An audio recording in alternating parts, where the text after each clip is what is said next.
Okay. All right, and we're on YouTube. So, today we are going to go back to the beginning of the Tempest.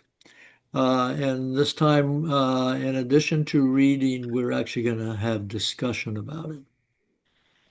So, with that being said, I believe I have the first line, and we are ready to go as soon as I get to my copy. All right. Um, this is Act One, Scene One. It's on a ship at sea. A tempestuous noise of thunder and lightning is heard. Enter a boatmaster and a boatswain severally. Boatswain, Here, master. What cheer? good. Speak to the mariners. Fall to the yardly, or we run ourselves aground. Bestir, bestir. Hey, my hearts, cheerly, cheerly, my hearts, yare, yare. Take in the topsail. Tend to the master's whistle. Blow till thou burst thy wind, if room enough. Enter Alonso, Sebastian, Antonio, Ferdinand, Gonzalo, and the others. Good boatswain, have care. Where's the master? Played the men. I pray now, keep below. Okay. Do we have an Antonio? I may be Antonio. Okay. Where is the master, boatswain? Do you not hear him? You mar our labor. Keep your cabins. You do assist the storm. Nay, good, be patient. When the sea is hence, what cares these roarers for the name of the king? To cabin, silence, trouble us not. Oh, good, yet remember whom thou hast aboard. None that I love more than myself. You are a counselor. If you can command these elements to silence and work the peace of the present, we will not hand a rope more. Use your authority. If you cannot give thanks you have lived so long, and make yourself ready in your cabin for the mischance of the hour, if it so hap. Cheerly, good hearts, out of our way, I say. I have great comfort from this fellow. Methinks he hath no drowning mark upon him. His complexion is perfect gallows. Stand fast, good fate, to his hanging. Make the rope of his destiny our cable, for our own doth little advantage. If he be not born to be hanged, our case is miserable. Down with the topmast, yare, lower, lower.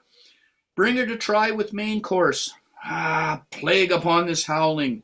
They are louder than the weather or our office. Enter Sebastian, Antonio, and Gonzalo. Yet again, what do you hear? Shall we give over and drown? Have you a mind to sink? I'm not sure. Sebastian. A pox in your throat, you brawling, blasphemous, and charitable dog. Work you then. Hang, cur. Hang, you hoarse and insolent noisemaker. We're less afraid to be drowned than thou art. I'll warn him for drowning, though the ship were no stronger than a nutshell and as leaky as an unstanched wench. Lay her a hold, a hold. Set her 2 courses, off to sea again. Lay her off. All lost. All lost to prayers. All lost. All lost. Oh. What, must our mouths be cold? The king and prince at prayers. That's a system, for our case is as theirs. I'm out of patience. We are merely cheated of our lives by drunkards. This wide-chopped rascal, that would thou mightst lie drowning the washing of 10 tides. He'll be hanged yet, though every drop of water swear against it, and gape at the widest to glut him. Mercy on us, we split, we split. Farewell, my wife and children. Farewell, brother, we split, we split, we split. Let's all sink with the king. Let's take leave of him. Now would I give 1,000 furlongs of sea for an acre of barren ground, long heath, brown furs, anything. The wills above be done, but I would fain die in a dry death. All right, very good. Wow. I mean, you got to hand it to Shakespeare. He starts his thing off with a bang. Yeah. If you're sitting in the audience, you're not sleeping. It's like the beginning of Hamlet, where they're all on the ramparts, scared out of their mind because they're expecting a ghost. I mean, this is crackerjack stuff. Yeah. Well, Can't get those people to buy the tickets unless you give them a, get their Yeah. blood stirred up Oh, quickly. yeah. Well, there are also a lot of people introduced in this first scene. There are. Mhm. Hmm. Yeah. Okay, so let's see. Let us look at see. Okay, hi my ho, year, take the topsail, tend to the master's whistle, blow. Okay, so we have the storm. Of course, we will find out very soon how the storm came about. Hmm. Hmm. See, I guess that was the reason why I thought it'd be fun to read through the whole play so that we would know things like that. We Yeah, often spend yeah. a time thinking about something, and then we find out in the next scene we find the answer. So that was, but it was never my intention that we only read it through quickly. I thought we Okay, would yeah. kind of go Well, back. reading it, I think Yeah, reading it through is was a really good idea, and we've yeah, done that. yeah. And now we'll read it through more Yep, slowly and go over the details. sounds good. Okay, so the deal is the botsson is trying to do his job, and the political folks are kind of interfering, and he's basically telling them, "Get out of here!" Right? Yeah, exactly. Right. Yeah. Okay. What care these roarers? That must be the ways for the name of the king to cabin silence, trouble us not. Let's see. Hi, my hearties. Cheerily, cheerily, your hearts, yar yar, take to the mainsail. So this is kind of like, the peace, you have your peace leader and you have your war leader. Right. And when there's an emergency, it's the boatswain that becomes the leader and can command everybody else Right. because the political people, they don't know what they're doing. Yeah. And I mean, They're just passengers. he calls them on it. If you use your authority, if you cannot, it's just as he says, yeah, you can command these elements to silence and work the peace of the present. We will not hand a rope more. Use your authority. If you cannot, get the hell out of here. Let us do our work. Yeah, right. Well, here we have Antonio says, "Where's the master, bosun?" And boatswain says, "Do you not hear him? You mar our labor. Keep your cabins. You do assist the storm."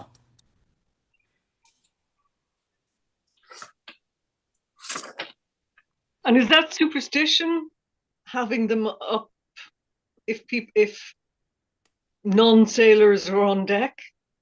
It's to get him out of the way. Mhm. I don't know if you've ever been witness to a fire emergency or a police emergency when the police show up or when the fire people show up, they get everybody out Right. and they form a line and they keep everybody on the outside of the action. See, here's look at the boatswain. This is a great thing. When the sea is hence, who cares these roars for the name of the king? Right. Two cabins, silence, trouble us not. Okay. And it's only the storm that keeps us from being a hanging offense. Yeah. And then Gonzalo, the wise counselor, right, as we shall see, says, okay, methinks he hath no drowning mark upon, I have comfort from this fellow. Methinks he hath no drowning mark upon him. His complexion is perfect gallows. That makes no sense till I read my footnote here. And it says there's a proverb. He that's born to be hanged, fear no drowning. So Uh-huh. Gonzalo says, this guy's got the look of somebody who's going to be hanged. Therefore, he ain't going to drown. This is good. This is good news. If he be, Yeah. go Uh, ahead. but I want to go back to the little thing because look at let the the first really strong statement, when the sea is hence, who cares these roars for the name of the king? To cabin silence, trouble is not. Then Gonzalo, who is part of the upper class on this boat, says, good, but remember who thou hast aboard. Right. And the boatswain comes back, none that I love more than myself. That's true. Yeah. Arla, read that. Read what comes after that if you're there. Read what?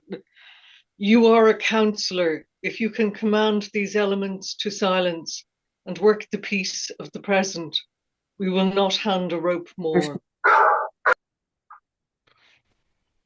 Yeah. Use your authority. If you cannot, give thanks you've lived so long, and make yourself ready in your cabin for the mischance of the hour. So, but I really like that. If you can command these elements to silence and work the peace of the present, we will not hand a rope more. Use your authority. Brilliant.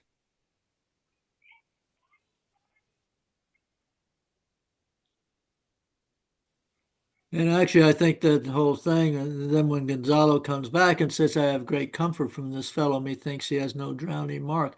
Actually, what Gonzalo's saying is, I have great comfort in this fellow because he is so competent and commanding.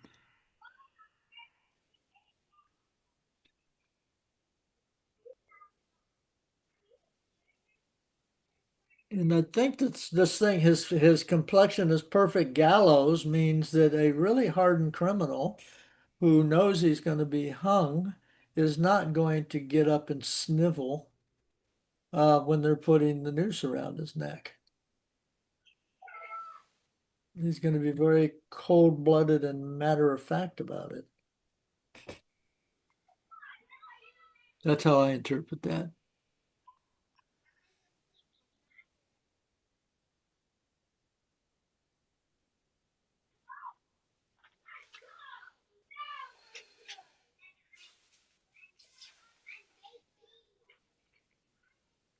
And So who has the kids in the background today?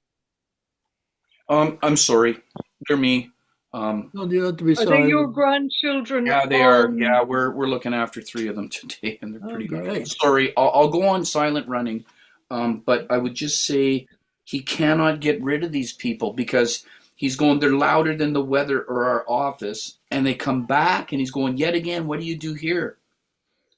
Um, and they're quite rude to him actually. A pox of your throat, you bawling, blasphemous and charitable dog. Those are great lines that you had to read there, Duncan. Uh-huh. And then hang cur, hang you horse and insolent noisemaker. We're less afraid to be drowned than thou art. Well, he's just doing his job, trying to keep the ship safe. And so I guess my point is it's showing these people, these passengers in a fairly bad light right off the get-go. Well, this is how they get separated into two groups, is it not?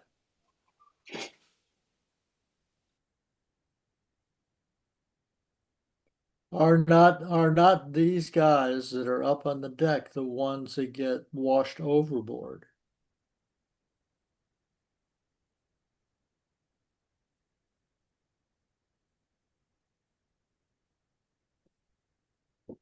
Hello. But do they not show up at the end?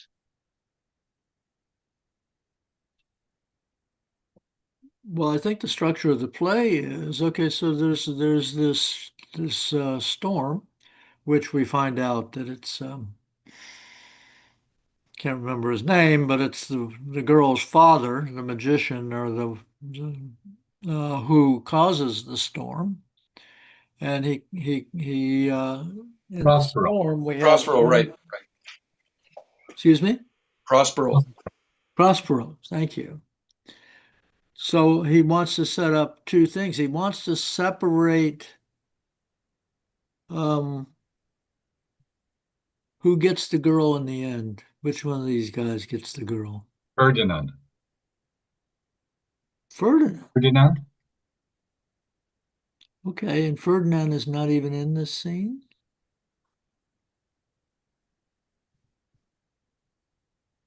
He is, according to my stage directions here, he comes on, but I don't think he says anything. He comes on first page. Enter Alonso, Sebastian, Antonio, Ferdinand, Gonzalo, and others. Okay. But I don't think he says anything. No, he doesn't. He's got the good sense to keep his mouth shut. Well, these mariners are trying to prevent the ship from sinking. So the group that gets washed off to one end of the island, I know Sebastian is part of that group. Who are the others?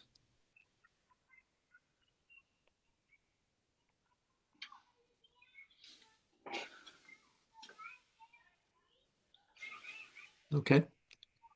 We don't know. But I think that's part of the setup here, is the ones that stay on board are going to get washed off the ship and find themselves on the island as a group. Right.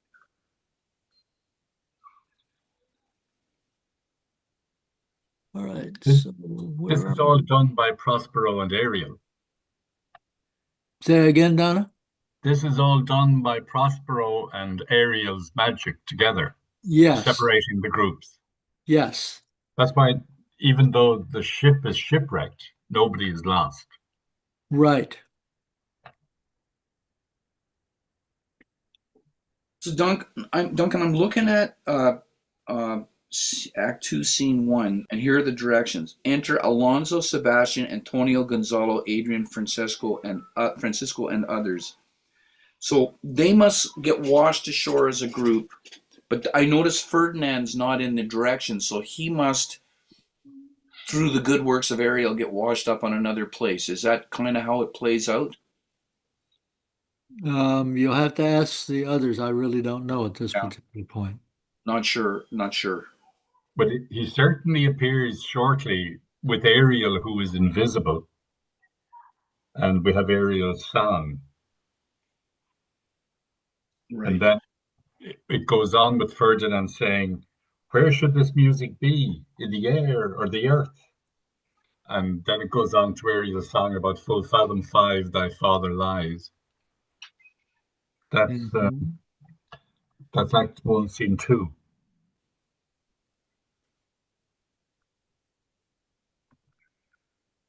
Okay.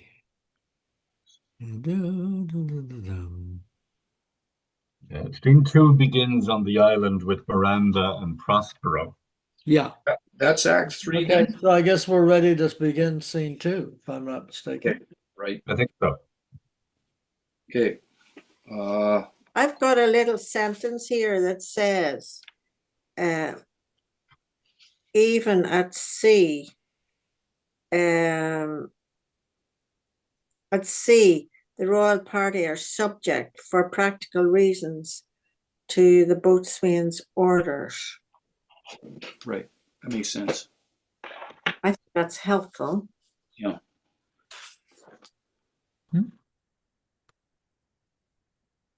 Okay.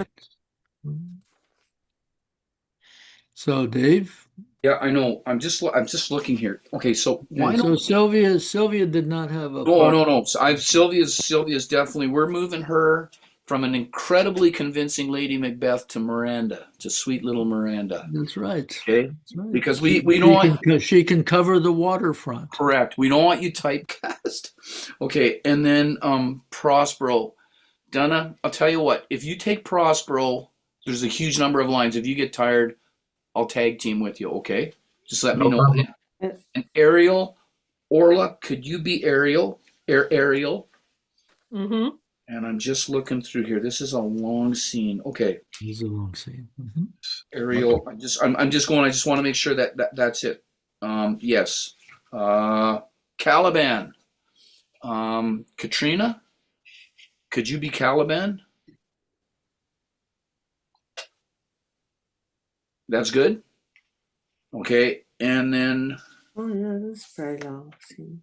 Ferdinand? It's way down. I think That's way down. actually what we're gonna have to do, we're gonna have to see if we even get to Ariel. Okay, sounds good. When we get to Ariel, Katrina will you take the part if we get there. Yeah, there's a long way from the Right. beginning of the scene to Ariel, so. Okay, fine. And I'll if Duncan or if Donna hasn't flagged out, I can do Ferdinand, and that oh my God, that should put us through. Okay, good. All right, Okay. onward. Enter Miranda and Prospero. Miranda. If by your art, my dearest father, you have put the wild waters in this roar, allay them. The sky, it seems, would pour down stinking pitch, but that sea, mounting to the welkin's cheek, dashes the fire out. Oh, I have suffered with those that I saw suffer a brave vessel, who had no doubt some noble creature in her, dashed all to pieces. Oh, the cry did knock against my very heart. Poor souls, they perished. Had I been any god of power, I would have sunk the sea within the earth, or ere it should the good ship so have swallowed, and the frightening souls within her. Be collected. No more amazement. Tell your piteous heart there's no harm done. Oh, woe the day! No harm. I have done nothing but in care of thee, my dear one, thee, my daughter, who art ignorant of what thou art, not knowing of whence I am, nor that I am more better than Prospero, master of full poor cell, and thy no greater father. More to know did never meddle with my thoughts. This time I should inform thee further. Lend thy hand and pluck my magic garment from me. So, lie there, my art. Wipe thou thine eyes, have comfort.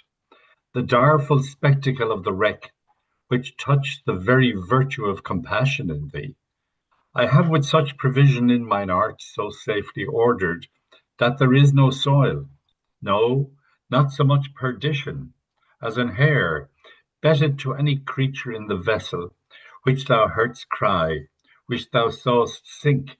Sit down, for thou must for thou must now know further. You have often begun to tell me what I am, but stopped, and left me to a bootless inquisition, concluding, stay, not yet. The hour is now come. The very minute bids thee ope thine ear, obey and be attentive. Canst thou remember a time before we came unto the cell? I do not think thou canst, for then thou wast not out 3 years old. Certainly, I can. By what? By any other house or person, or anything the image tell me, that had kept with thy remembrance? 'Tis far off, and rather like a dream than an assurance that my remembrance warrants. Had I not 4 or 5 women once that tended me? Thou hadst, and more, Miranda. But how is it that this lives in thy mind? What seest thou else in the dark backward and abysm of time? If thou rememberest aught ere thou camest here, how thou camest here thou mayest. But that I do not. 12 years since, Miranda, 12 years since, thy father was the Duke of Milan and a prince of power. Sir, are you not my father? Thy mother was a piece of virtue, and she said thou wast my daughter, and thy father was Duke of Milan, and his only heir, a princess, no worse issued. Oh, the heavens! What foul play had we that we came from thence? Or blessed was it we did? Both, my girl, by foul play, as thou sayest, were we heaved thence, but blessedly halt hither. Oh, my heart bleeds to think, oh, thee that I have turned you to, which is from my remembrance. Please you farther? My brother and thy uncle called Antonio, I pray thee mark me, that a brother should be so perfidious, he whom next thyself of all the world I loved, and to him put the manage of my state, as at that time, through all the signories it was the first, and Prospero the prime duke, being so reputed in dignity, and for the liberal arts without a parallel, those being all my study, the government I cast upon my brother, and to my state grew stranger, being transported and wrapped in secret studies. Thy false uncle, dost thou attend me? Sir, most hatefully.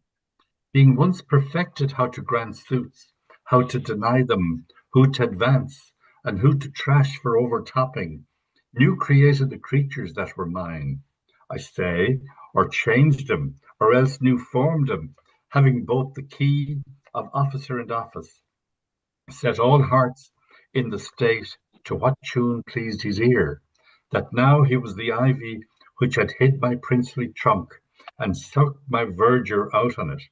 Thou attendest not. Oh, good sir, I do. I pray thee mark me. I, thus neglecting worldly ends, all dedicated to closeness and the bettering of my mind, with that which, but by being so retired, o'erprized all popular rate, in my false brother awaked an evil nature, and my trust, like a good parent, did beget of him a falsehood in its contrary, as great as my trust was, which had indeed no limit, a confidence sans bound. He, being thus lorded, not only with what my revenue yielded, but what my power might else exact, like one who, having minted truth by telling of it, made such a sinner of his memory to credit his own lie. He did believe he was indeed the Duke, out of the substitution, and executing the outward face of royalty with all prerogative. Hence his ambition growing. Dost thou hear? Oh, your tale, sir, would cure deafness. I have no screen between this part he played and him he played it for. He needs will be absolute Milan. Me, poor man, my library was dukedom large enough of temporal royalties. He thinks me now incapable. Confederates, so dry he was for sway, with the King of Naples, to give him annual tribute, due him homage, subject his coronet to his crown, and bend the dukedom yet unbowed, alas, poor Milan, to most ignoble stooping. Oh, the heavens! Mark this condition and the event, then tell me if this might be a brother. I should sin to think but nobly of my grandmother. Good wombs have borne bad sons. Now the condition. This King of Naples being an enemy, to me inveterate, hearkens my brother's suit, which was, that he was in lieu of the premises of homage, and I know not how much tribute, should presently extirpate me and mine out of the dukedom, and confer fair Milan with all the honours on my brother, whereon a treacherous army levied one midnight, fated to the purpose, did Antonio open the gates of Milan, and in the dead of darkness the ministers for the purpose hurried thence, me and thy crying self.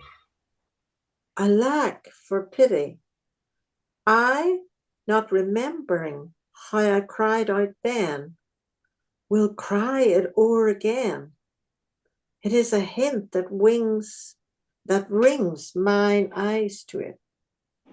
Hear a little further, and then I'll bring thee to the present business, which now is upon us, without the which the story were most impertinent. Wherefore did they not that hour destroy us? Well demanded, wench. My tale provokes that question. Dear, they durst not. So dear the love my people bore me, nor set a mark so bloody on the business, but with colours fair painted their foul ends. In few, they hurried us aboard a bark, bore us some leagues to sea, where they prepared a rotten carcass of a butt, not rigged, nor tackle, sail, nor mast, the very rats instinctively have quitted.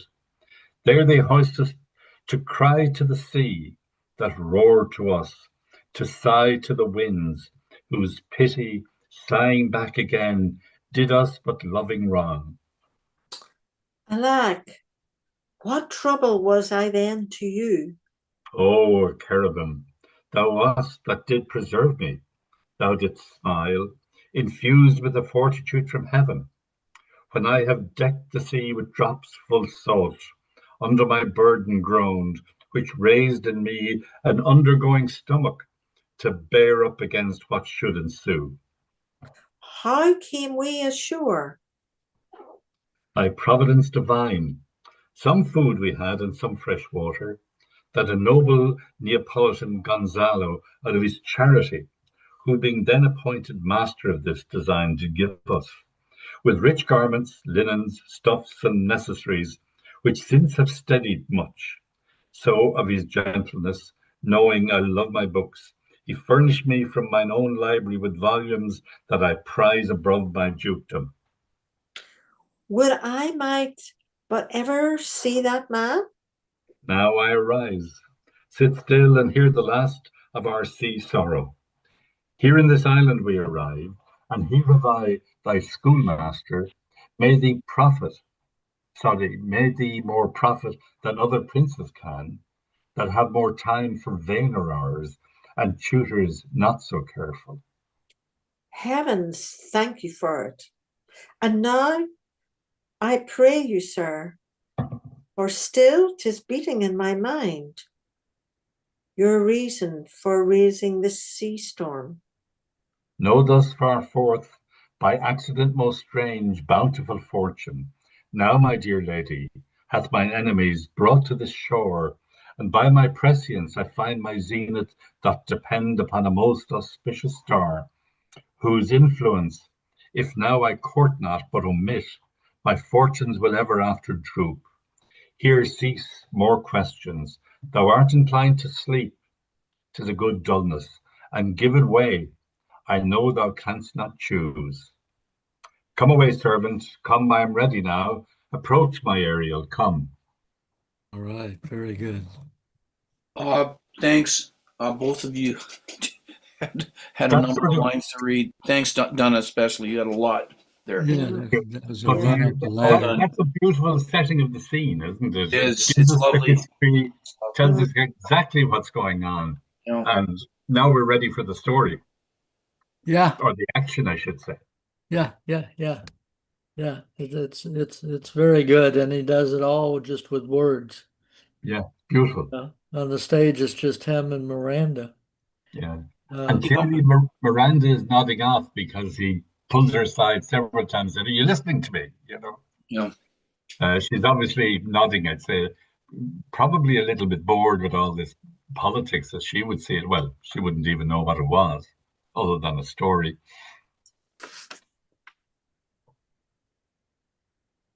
so she was not fully. I'm just trying to figure out how long they've been on this island, and it does say so. She was not 12 years, yeah, Dave. 12 12, years. 12 years. 12. yeah. 12. So So she's 15. She's 15 years old now. She's four. Well, actually, she'd be 14, close to 15. That Yeah. was not out. Well, he said 3. She was 3 years old. Actually, it's not what he says. He says that was not out, meaning fully 3 years old. Yeah. So Okay. she'd be almost 3. So if they'd been there 12, thanks whoever kind of clued me in, she'd be Yeah. 14 going on 15. Okay. Now that So would be she's Juliet's age. correct. That's Yeah. yes, exactly. Okay, thanks. So they've been And on she's the island also, 12 she's years in. also the age of marriage, Yeah. Right. Mm-hmm. which is important later. Yes, right. Because when Ferdinand sees her, this is not to give away, but when Ferdinand sees her, he falls for her, and Right. she Yeah. equally falls for him. Mm-hmm. Mm-hmm. Prospero is not objecting to this, which is important, I think. As far as he's concerned, this is the first man, apart from Prospero himself and Caliban, that she's ever seen. Mm-hmm. Mm-hmm. So right from the very beginning here, I mean, we have the very first sentence that Miranda speaks is, "If by your art, my dearest father, you have put the wild waters in this roar, allay them." Mm. Yeah. He knows what he's doing. And she's got a bit of cop on there. She's got a bit of what? Cop on. She just realized. That's an Irish one, Duncan. Cop on. Okay. So What's it's it mean? smart. To cop to it is to understand. Is that what? Yeah. Ah, okay. So she's nobody's fool, Sylvia. Is Well, only starting. I mean, because she doesn't know, right. What her background is, but Right. she Right. realizes that her father has been up to some mischief. She knows I he's a think. magician. Well, she knows that he has powers, Yeah. Mhm. you know. Um, It's a good first impression too, because she basically says, hey, like if you're responsible for this storm, I watched all these guys suffering on the ship. How about we cut it? How about we stop it, allay them? Yeah, yeah. Just as we get a very bad impression of Antonio at first. I mean, this guy's the boatswain's trying to save the ship, and he's going, "A pox upon your throat, you bawling, blasphemous and charitable dog." No, sorry, that is that's not. Sebastian. That is Sebastian. Antonio is, "Hang cur, hang you whoreson, innocent, insolent noisemaker. We are less afraid to be drowned than thou art." So not a very good first impression of Antonio. On the contrary, we get a really good first impression of Miranda because she's going, "No, I saw these guys suffer. Don't do it, Dad." Yeah, very compassionate young lady. Yeah. Mm. Poor souls, they perished. Had I any God of power, I would have sunk to sea within the earth. So, whereas her father is using his magic for not always good stuff, she's claiming that she would use her power, if she had it, for good stuff. But Mm. she knows that Prospero has the power because she says, "If by your art, my dearest father, you have put the wild waters in this roar, allay them." Mm-hmm. So she knows he has control, Mm-hmm. or assumes that anyway. Yep. Yep. Yep. Yep. Yep. But then Prospero comes back, "Be collected, no more amazement. Tell your piteous heart there's no harm done." Yeah. But how can she believe that when what she sees around her is shipwreck and Yeah. people shipwrecked? Well, let's see. "No harm I've done, nothing but in care of thee, my dear daughter, who art ignorant of what thou art. Ba-ba. More to know, did never meddle with my thoughts. 'Tis time I should Yeah. inform thee further. Lend thy hand and pluck my magic garment from me." So his So he's mantle. going to sit down and tell her the backstory. Uh-huh. Mm.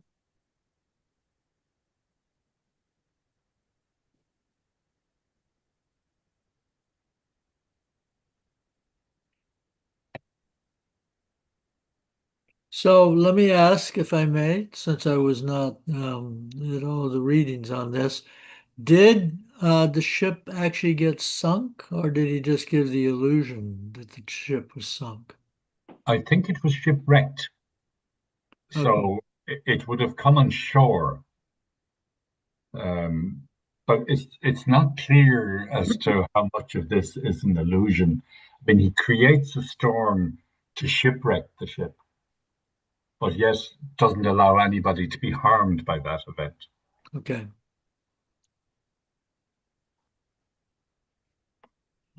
Not so much perdition as a hair Yeah. betid to any creature in the vessel. So despite all the scary stuff in the first scene, nobody has actually been Yeah. hurt. Right. But they were all giving up the ghost and sort of saying their prayers at that stage. Mhm, mhm. Mm, yeah.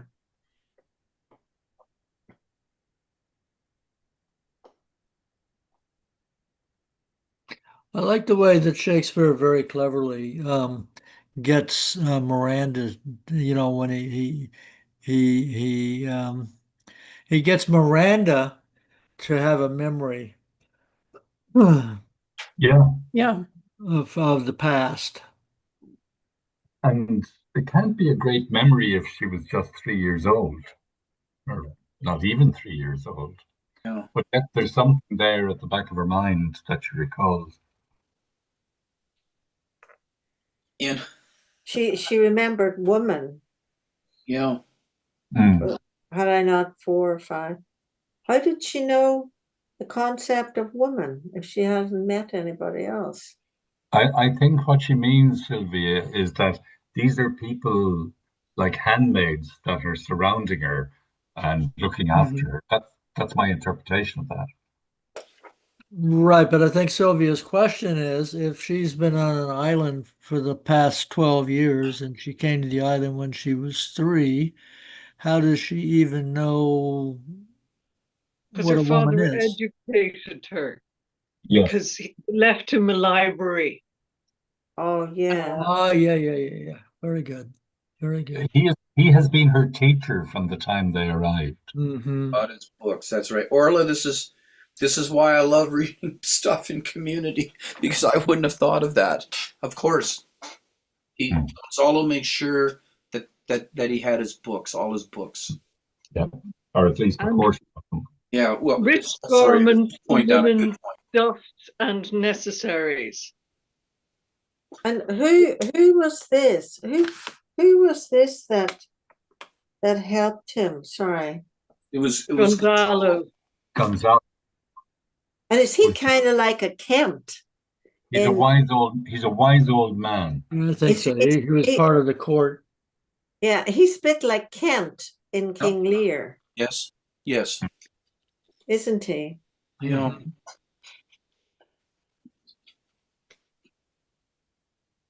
What I can't understand is where they got the food from when they're on the island, They, because they they've were, got the sorry, Orla, they were given supplies when they were put on this boat. And Right. and clothes, which I thought was really interesting. And rich clothes at that. Yeah, But that was would you have enough to survive for 12 years? Or is No, it a sort of a bountiful, exotic island full of fruit and vegetables and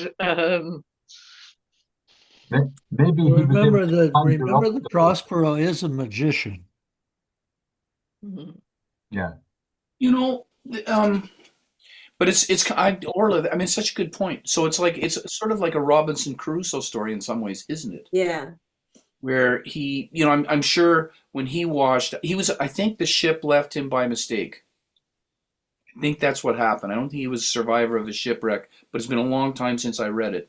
And it's based on the story of some guy, I think it was Alexander Selkirk or something. It was a true story of this guy who got kind of left behind on the You island. talk about Robinson Crusoe now? Yeah, Daniel Defoe's book Robinson Crusoe, but it's based on a true story of this guy. I think it's Alexander Selkirk. I'll do a little research while the discussion continues. But he but got you're he right. got left on this island by mistake, and he got picked up like years later, and he survived. And so I guess the idea must be that there's enough bounty on the island that they can eat sort of wild fruits and vegetables. Hmm. Hmm. Tom Hanks survived in Castaway, remember? I haven't seen Oh, it. and I haven't Tom seen that. Hanks, yes. And he was there for years. And who wrote Castaway then? That was a movie. Oh, right. And based on kind of Robinson Crusoe, was it? No, Tom Hanks was a courier. He would He delivered was a parcels. UPS driver or something like that. Yeah, something like that. Oh, yeah. I'm not a Tom. Oh, no, it's not Tom. Yeah. Sorry. Thinking of the wrong one. I'm thinking on Tom. I'm thinking on who No, I like Tom Cruise, but not the other Tom. Tom Cruise. Yeah. Yeah. No, this is Tom Hanks. No, that's okay. He passes. Uh, but I suppose there's a real fantasy thing in this, isn't there? Oh, yeah. Well, it's magic. Mm. Contemporary version of that with Tom Hanks. Sorry. Sorry, please go ahead. No, you go ahead, Donna. I was just on a tangent. I won't say anything. No, I was literally just going to say, well, everything is surrounded by magic in this play, so you've got to suspend your disbelief, I think. Yeah. Mm-hmm. Mm-hmm. Mm-hmm. Mm-hmm. I put in the chat. This postdates the Tempest, but I think the business of a castaway surviving on an island continues to fascinate us, and I would assume that's one of the reasons why this play, one of the many reasons why this play continues to live for us. But yeah, this guy was on 4 years and 4 months as a castaway. Mm-hmm. Mm-hmm. For a lot of the world was unexplored at that time as well. Yes. I mean, Yes. we were only discovering the new world in 1432. Correct. Yeah. Mm. Well, Lots of uninhabited islands in the South Pacific. Right. a favorite series of mine was Charles Nordhoff's books, Mutiny on the Bounty, and then Pitcairn Island, Right. which was also based on a true story. It was a British naval ship, and the crew rebelled against the captain, Captain Blythe. Captain Bligh. And they put Captain Bligh on a what On do a they call longboat. it? Yeah, the smaller boat, and gave him a bunch of supplies and cast him off. And then they sailed off, but they knew they could never go back to England. And they found an island in the Pacific that they made their home. Which Tahiti. wasn't on any charts. That was the key. But it turned out to be Tahiti, didn't it? No, Pitcairn Islands. Pitcairn Island. Pitcairn Island. Yeah. But the point being that, there were a number of examples of this sort where people would either get stranded or they would desert or whatever. Yeah, because for that desertion, they would have been hanged if they were brought back. Yeah, well, I get the impression that being a sailor on some of those ships was not much better than being hanged, which gave the motivation to do something different. But anyway, let me go back to here. But I like your points, because it's just that this whole business of finding these unknown places must have been like magic, right? Like Star Trek or Star Wars to us, right? Was the same sort of thing. And he'll be capitalizing on this in the play. Certainly more Star Trek than Star Wars. Sorry? I said certainly more Star Trek than Star Wars. Correct. Star Trek was about boldly going where no one had gone before. Yeah, it's a good point. Good point. That's right.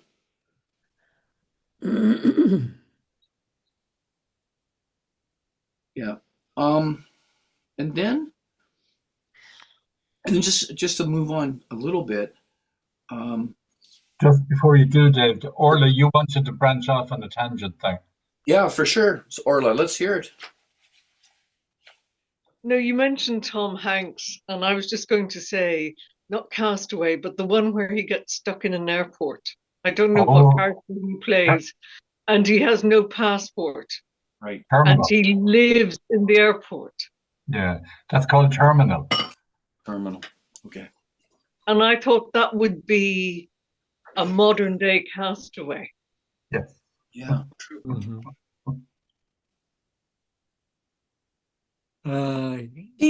Do you know? Well, it's not quite the same, but Donegal will know this.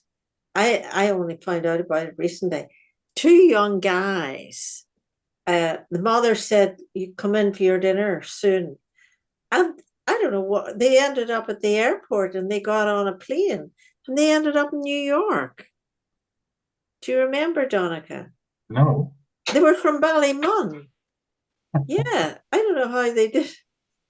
And then I think they were asking where do I go or something, and you know, a cop at the airport picked them up. You know, and the mother was waiting for them to come in from their dinner, and they were on their and they were young. How did they get through passport control?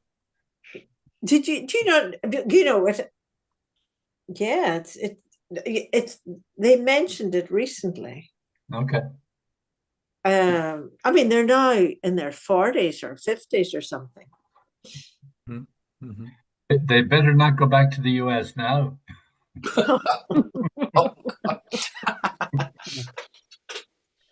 No, I know.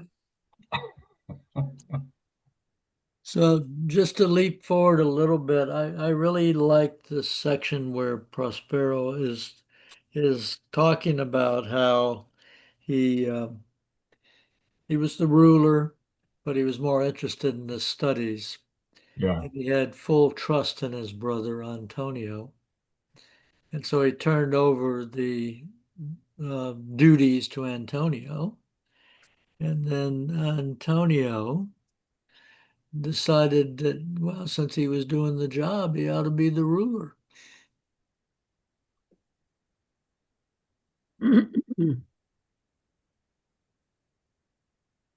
And then how did, but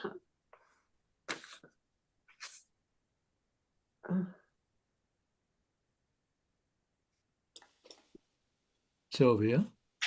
no, I'm just trying to say, I was just trying to process what I was going to say. You know, because if you've given responsibility, but he hadn't given him authority or something like that, and then he claimed the power or the authority. I mean, I'm just figuring it out. And then he did, and then Prospero didn't like it. Well, I think Prosper is actually admitting indirectly to his daughter that their plight was actually his fault. Right. He took his eye off That he the ball. was too trusting in his brother, and he didn't, you know, he since has learned that that's not a particularly good thing to do, you know. Here's another way to look at it. I with again, not contradicting what you're saying, but another way. Contradict me if you will. No, but I happily, but not on this occasion. That you can't have a job if you're not doing the work. Yeah, right. Yeah. You know, and if you want to go into retirement and seclusion, that's fine. But if somebody else is doing the work and taking all the responsibility, they're inevitably gonna get some of the perks too. Yeah. Does this remind you of anything that we've read recently?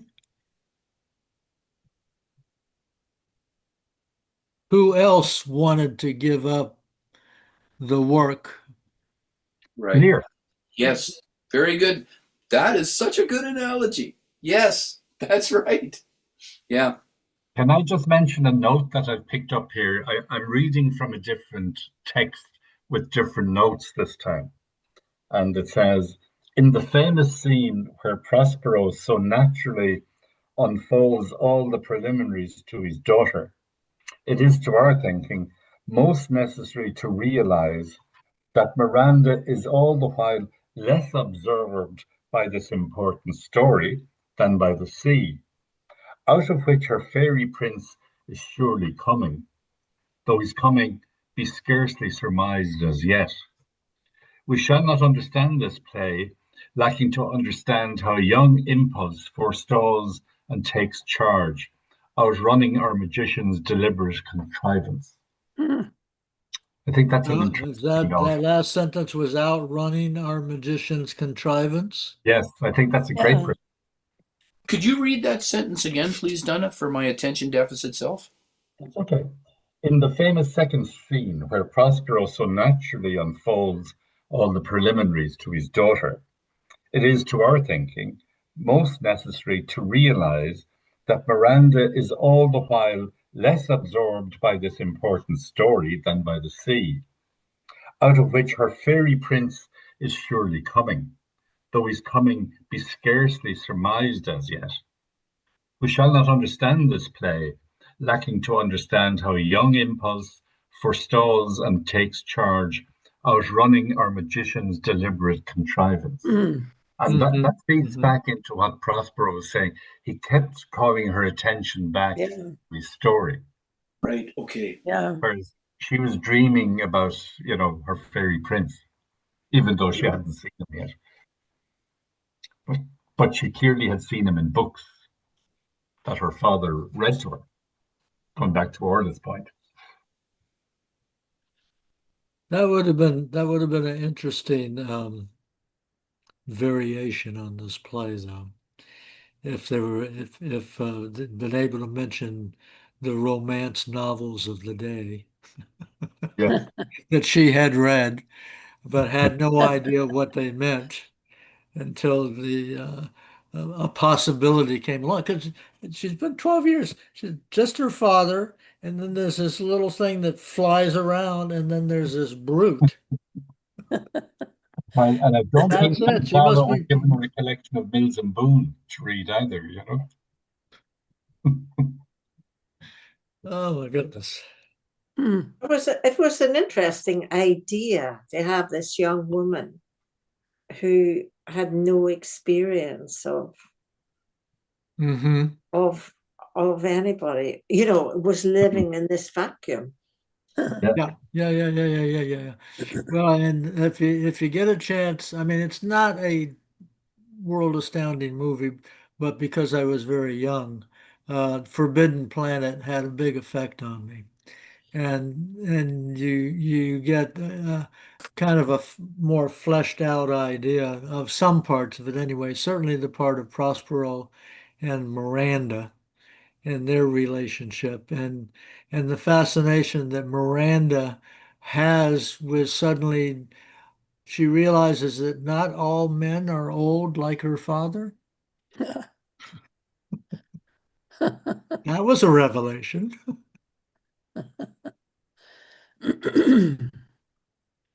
but she did have books. You say he read to her? Were they're not illustrated books? No, so she didn't see pictures of men or women in any books. You're talking We don't. about Shakespeare or you're talking about Miranda, didn't somebody say her father had read to her? Yeah. So, was that actual part of the text that we're reading or is that was some did you Well, surmise that? We no, surmised that. oh, because okay. Surmised it, right? is Where because would they get the books from? no, because this guy, this good guy, who Antonio. no, Gonzalo. Oh, Gonzalo Gonzalo, excuse me. gave him a library. I mean, it was a very ingenious. So he had a library there, He had a Yeah, Prospero? library there. Yeah, Gonzalo brought him food, drink, clothes, and his library of his best books. so he had to be dressed, But I'm fascinated by them having all um, these courtly clothes. Yeah. So, It just reminds me a bit of Kenya, and the British, they took all their silverware and tables and cutlery, glasses, all out into Yeah. the desert, or not the desert. Yeah, I Well, just out to Kenya, right? I mean, this was yeah. part of the deal. I mean, I saw this in the modern version of this when I was in Japan. A woman who I went to high school with, but she was older than I in high school, and she came, and her husband had been transferred to Japan, and my mother gave her my telephone number and I talked to her. And she was about ready to come unglued because the company had brought all of their furniture to Japan. But the problem is everything in Japan is tiny. Mm. So none of the furniture fit. And she she was so upset. Yeah, but it's just really colonial, isn't it, to do that sort of thing in on a to take that's all. Yeah, no, you're right. I mean, this is we have Prospero and Miranda living the life of a Of the court. They royalty yeah. Yeah. on a island in the middle of the ocean. So you're absolutely right, and that was the ideal of the British or any colonialists. They always want to go and live the life. Actually, what you want to do, because I lived that life. My father went to Aruba because the company gave us a big house. They gave us furniture. They gave us all kinds of stuff. So we lived in a bubble in the middle of the Caribbean island, the Yeah. American bubble. And we had, we watched American movies and we went to the library which had American books and we ate American food and. Huh. Huh. That's what they're doing here. It's about That's actually what they're call doing. You are absolutely right. That is, they colonized this little deserted island. and Calibran's a native, I think. Yeah. Yeah.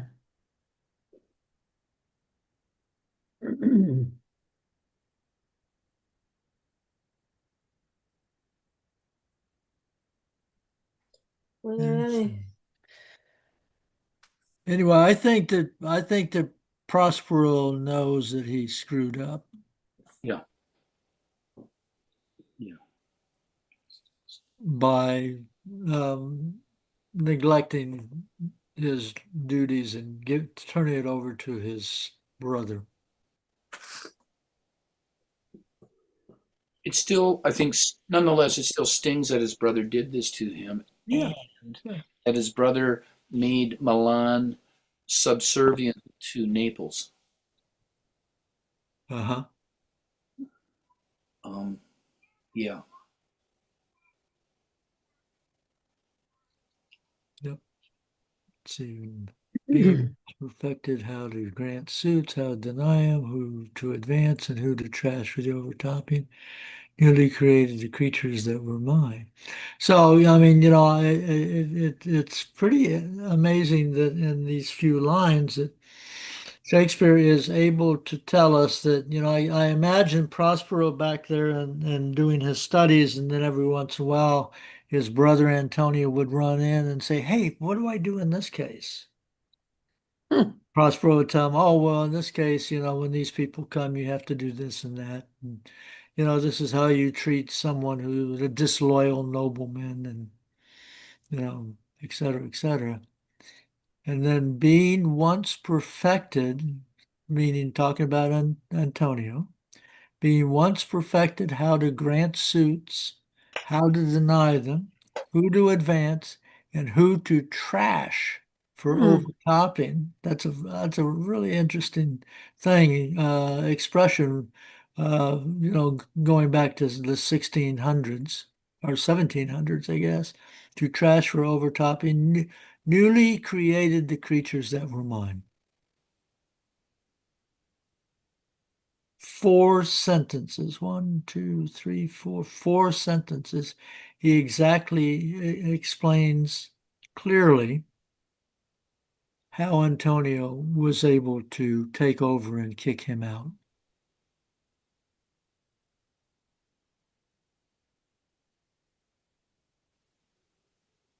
Right. The ivy which had hid my princely trunk and sucked my verdure out of it.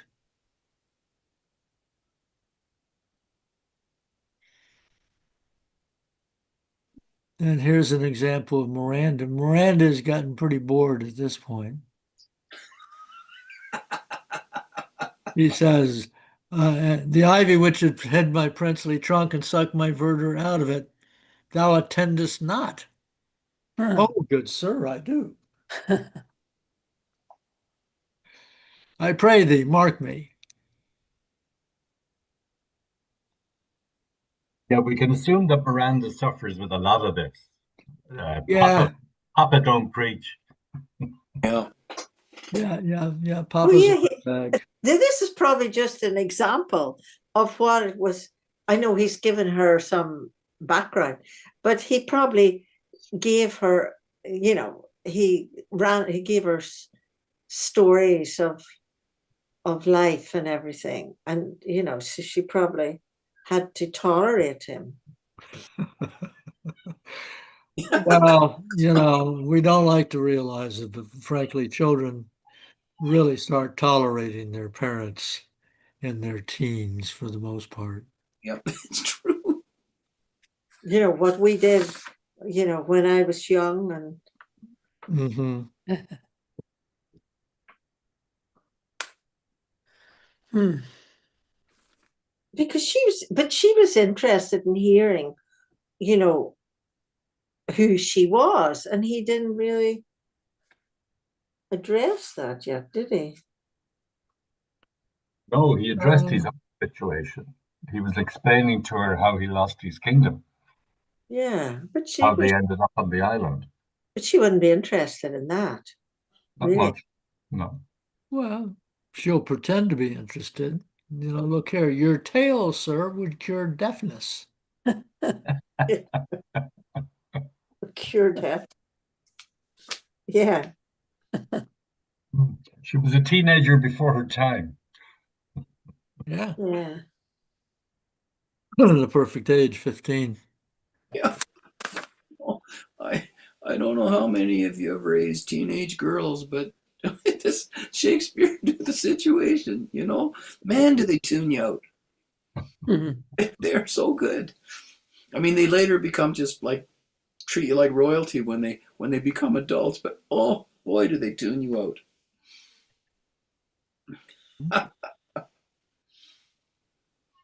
Well, she's more, she's more attentive than she doesn't really do a strop on him.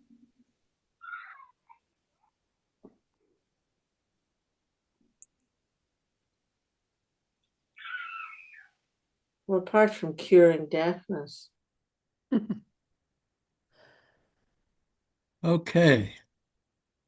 The real question is, do we come back to the middle of this scene next time, or do we go on to the next scene?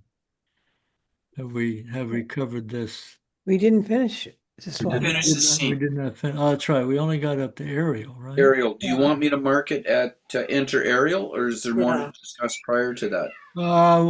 I would say enter Ariel, but we may ask the rhetorical question: is there anything we need to go over in the earlier part of the scene?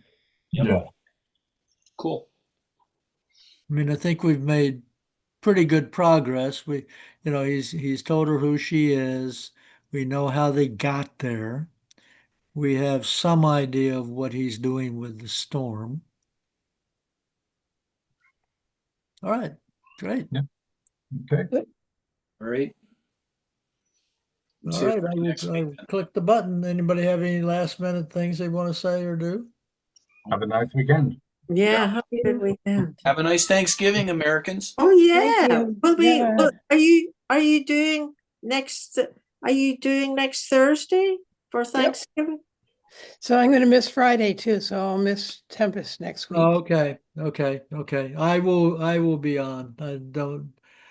Anything that might come up, I can do around the Zoom for Ulysses and Shakespeare. Cool. Yeah. And Katrina, are you traveling for Thanksgiving? I'm going to go to Arizona where my sister lives and her family. Well, enjoy. Thank Yeah. you. Yeah. Okay, yeah. All right. Take care. Goodbye.